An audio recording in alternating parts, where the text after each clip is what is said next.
What is up, ladies and gentlemen? Welcome back. Force here with another StarCraft 2 commentary today. This game is going to be between Empire Kaz and the Little One. Yes, another game with TLO. I just love him so much. We are on the map Antigua Shipyard. Spawning in the upper left-hand spawn position is our red Zerg player, Liquid's TLO. And of course, let's start off with some information. If you forgot from last game, TLO took 4th place at the One Nation of Gamers I2 StarCraft 2 Invitational. This was on April 1st, and then on the 14th of October was a semi-finalist at the ASUS ROG, the GD Invitational. His opponent down over here in the lower right-hand spawn position of Antigua Shipyard is Empire Kaz, our blue Terran player. Kaz took 3rd place at the World Cyber Games 2011. This was on December 11th of last year, and then on January 22nd, he took 3rd place at the IEM Season 6 Global Challenge in Kyiv. So unfortunately for Kaz, hasn't won any major, or hasn't placed high in any major tournaments really this year, except for in January. Hopefully that's something that he can turn around at some point. I have always enjoyed games with Kaz. You know, it seems like there's a steady round of professional players in StarCraft 2 that I'm always commentating their games, and Kaz does come up quite often as well. That just goes to show you the caliber of player that he is, and you know, you always hope to see that people win. You don't want people to be doing this full time and to not win games or not win major tournaments at least. I'm sure that there's some smaller tournaments where he wins like a couple $100 here and there, but I don't know what I'm yammering on about. Let's get into the game. Kaz opens up with the 10 depot, then follows it up with the barracks. Now we are not seeing a refinery at 13, which is sort of the standard timing if you're going to be opening up with a gas early on. So this, of course, leads me to believe that we will be seeing a 1 barracks into expansion here from Kaz, trying to take advantage of an early strong economy and then kind of work his way up from there, probably following up with a factory and some Hellions and stuff like that. So the Little One moving in with his Overlord Scout will be actually spotting out this very thing as Kaz now moves to get his first Marine, changes into an orbital command, and you can see very close to those 400 resources. As soon as he hits that, we'll be seeing that command center right down here at the natural expansion. And there it is. Speaking of expansions, the Little One does have his up and running, about 3/4 of the way complete at the moment. Also, spawning pool about 3/4 of the way complete, although no gas yet, and is going to be holding off on that at least for a while longer. SCV Scout moving out for Kaz. We'll be spotting what's going on, and the Little One went far enough to see if there was a refinery. Actually, very close to losing his Overlord here. It's gonna be very, very, very close to losing his Overlord. He's just going to hug the edge here and taunt that poor Marine who just desperately wants to shoot that Overlord in the face. And he does want to try to move down into the safety of here because we may just see a Marine try to go on this side to get the last few shots off. No, it's just going to chill it over. It would be really dangerous to try to send a Marine over here, especially since Zerglings will be in play soon.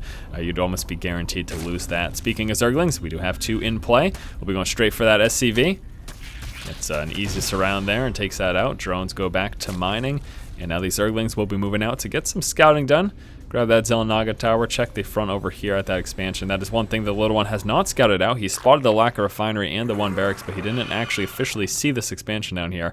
So looking for that will be a good idea. Although with these 3 Marines, I do believe that Kaz will be all set to prevent that from happening. You have some extractors now coming through, 2 of them here inside of the main. And beyond that, just sort of chilling out right now. Yeah, he's droning up a bit, and that's pretty much it. We'll be saturating those extractors immediately. No reason to get 2 otherwise. And then we'll see what he's deciding to do here. I'm actually pretty intrigued to see what the Little One does have in the works. A couple Marines and an SCV move to the center of the map here. Little sneaky Zergling able to bypass that force. Now moves into the natural to get his scouting done. Takes a couple shots from that 1 Marine and won't be able to make it up into the main, but he does spot the 2nd command center. This is going to tell him basically that Kaz does not have a lot early on. He will not have a lot of forces whatsoever in the early stage of the game. Coming out with I guess it's technically the 3rd command center, but building the 2nd command center beyond his 1st one. This is, of course, for the purpose of quickly saturating that natural expansion, getting some extra mule action as well.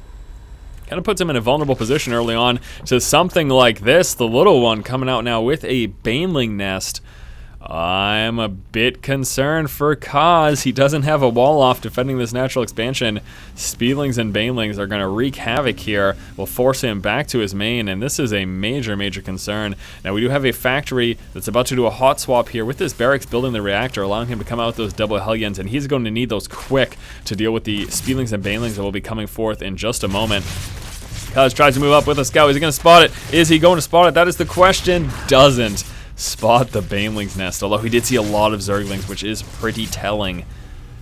He did not spot the Baneling nest very close, but he sees all of these Zerglings, and that's got to be a giveaway as to what's going on. Kaz with a bunker outside of the natural expansion. A couple of Marines chilling out in it. They're actually scared right now that all those Zerglings are going to wrap back around, so he says, I'm going to stick in the safety of my bunker for the moment. Kaz has got to be concerned, though. We're going to have Banelings coming through in just a moment. Speedlings now moving in. They will wreak havoc, just forcing all the SCVs off the line.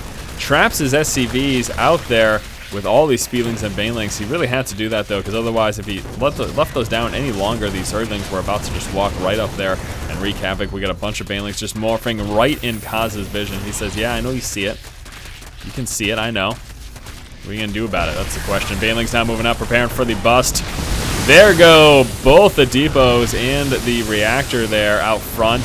Tank tries to siege up, gets overwhelmed quickly, and this is going to be a quick GG with these Speedlings now in the main. Pretty much all of the forces of Kaz have been decimated, and that will be all she wrote. Look at that beautiful play there at this game by the little one. Scouting out that quick third orbital command, realizing, hey man, if I push off of 2 bases with some Speedlings and Banelings, I could easily overwhelm Kaz, and that is exactly what happened. Quick, but what an entertaining game. Great play this game by the little one, moving out after spotting the lack of army early on that Kaz had as a result of coming out with a quick third orbital command. He really did not have the forces necessary to defend against this Speedling Baneling bust here that we're about to see again in just one moment. Oh, that is so beautiful to watch. Alright guys, thanks so much for watching. Hopefully you did enjoy this video. What an interesting game here between these two players. If you like the content, please be sure to subscribe to the channel. And once again, there will be some more regular StarCraft 2 content. I do promise you that. I apologize for the lack that we have seen over the past couple of weeks. It has just been a crazy time, but things are back to normal, kind of. So we'll be getting back to a more regular schedule. Thanks again, guys. If you like the content, please subscribe. And as always, keep watching and keep owning.